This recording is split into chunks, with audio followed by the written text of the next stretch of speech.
இன்ஸ்டாகிராம்லேயோ இல்லை யூடியூப்லேயோ இல்லை நான் யூஸ் பண்ணிட்டு இருக்க ஃப்ரீக்வெண்ட்டான சோசியல் மீடியாஸையோ எங்கே ஸ்க்ரோல் பண்ணாலும் ஜெசிகா இந்த மாதிரி இறந்துட்டாங்க, அந்த டால்ஃபின் வந்து ரொம்பவே கொடூரமாக கொலை பண்ணுச்சு அப்படின்ற மாதிரி நிறைய வீடியோ கிளிப்ஸ் வந்து பார்த்துட்ருக்கேன். ஸோ இதை பார்த்து ரொம்ப எமோஷனல் ஆகிட்டு சரி இதை பற்றி டீட்டெயில்டாக போடலாம் அப்படின்னு இதை ஆராய்ச்சி பண்ணும்போது தெரியுது. இது ஃபுல்லி டீபங்க் பண்ணும்போது என்ன தெரியுதுன்னா இது வந்து ஒரு ஃபேக்கான வீடியோ, ஏஐ ஜென்ரேட் பண்ண வீடியோ அப்படின்றது தெரிய வருது.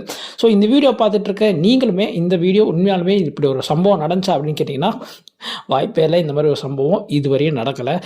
அப்படி தான் வந்து இப்போ வரையும் நமக்கு கிடைச்ச அஃபிஷியல் நியூஸ் வந்து கிடச்சிருக்கு. ஸோ இதை பற்றி நான் ஃபர்தராக டீட்டெயில்டாக எங்கே பார்க்கும்போது அவங்க என்ன சொல்லியிருக்காங்கன்னா ஏஐ யூஸ் பண்ணி வந்து பார்த்திங்கன்னா ரொம்பவே வந்து ரியலிஸ்டிக்காக வந்து இந்த வீடியோ கிளிப்ஸ் வந்து ஜென்ரேட் பண்ணியிருக்காங்க. பட் இந்த மாதிரி ஒரு ஜெசிகான்ற ஒரு ஜெசிகா ரேட்க்ளைஃப் அப்படின்ற அந்த ஆர்கா ட்ரெயினராக இருக்கட்டும், இல்லைன்னா அந்த பர்டிகுலர் ஆர்கா டால்ஃபினாக இருக்கட்டும், ஆர்எல்ஸ் அந்த ஈவெண்ட் நடந்த மாதிரி ஒரு விஷுவலைஸ் இருக்குல்ல, அந்த மாதிரி ஒரு ஈவெண்ட் நடந்ததுக்கான ஆதாரமும் நமக்கு எங்கேயுமே நடக்கலை, எங்கேயுமே இல்லை அப்படின்றத உண்மையான விஷயம். ஸோ இந்த மாதிரி ஒரு ஃபேக்கான நியூஸ் வந்து ஸ்ப்ரெட் ஆகிட்டு இருக்கு இன்ஸ்டாகிராம்லேயும் சரி, டிக்டாக்லேயும். இது முதல்ல ஸ்டார்டிங்கில் எந்த சோசியல் மீடியாவில் ரிலீஸ் ஆயிருக்கு அப்படின்னு கேட்டிங்கன்னா டிக்டாக்லேயும் ஃபேஸ்புக்லேயும் தென் ட்விட்டர்லேயும் ரொம்பவே வைரலாக இருக்குது. அதுக்கப்புறம் வந்து பார்த்திங்கன்னா இப்போ நான் யூடியூப்பில் ஷார்ட்ஸ் தொலைனாலும் சரி, இல்லை இன்ஸ்டாகிராமில் ரீல்ஸ் தொலைனாலும் சரி, இது ரிலேட்டடாக எனக்கு ஃப்ரீக்வெண்ட்டாக வந்துட்டுருக்கு.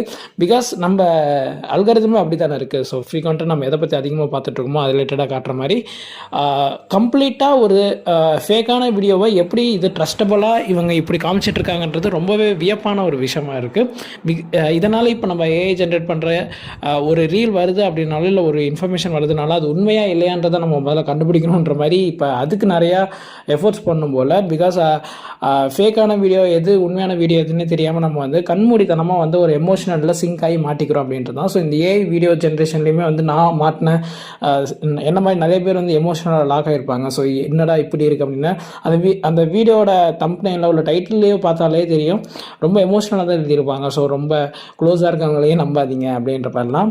பிகாஸ் அவங்கள சின்ன டால்ஃபின் சின்னதுலேருந்தே வளர்த்துற மாதிரியும், அந்த டால்ஃபின் அதுக்கப்புறம் ஈவன் க்ளோஸாக இருந்துமே அது வந்து அதோட சுயநலத்துக்காக அந்த ட்ரெயினரை கொன்ன மாதிரியும்லாம் காமிச்சிருந்தாங்க. ஸோ நிறைய விஷயத்தில் இந்த இடத்துல அனிமல்ஸை பற்றின ஒரு ஃபேக்கான இன்ஃபர்மேஷனும் வருது. பிகாஸ் வி கனாட் என்ஷூர், ஓகேங்களா, என்ன நடக்குதுன்னே தெரியும். பிகாஸ் அதுக்குன்னு ஆர்கா வந்து இதுக்கு முன்னாடி ட்ரெயினர் கொன்னது இல்லையா அப்படின்னு கேட்டிங்கன்னா 2-3 இன்சிடென்ட் நடந்திருக்கு தான்.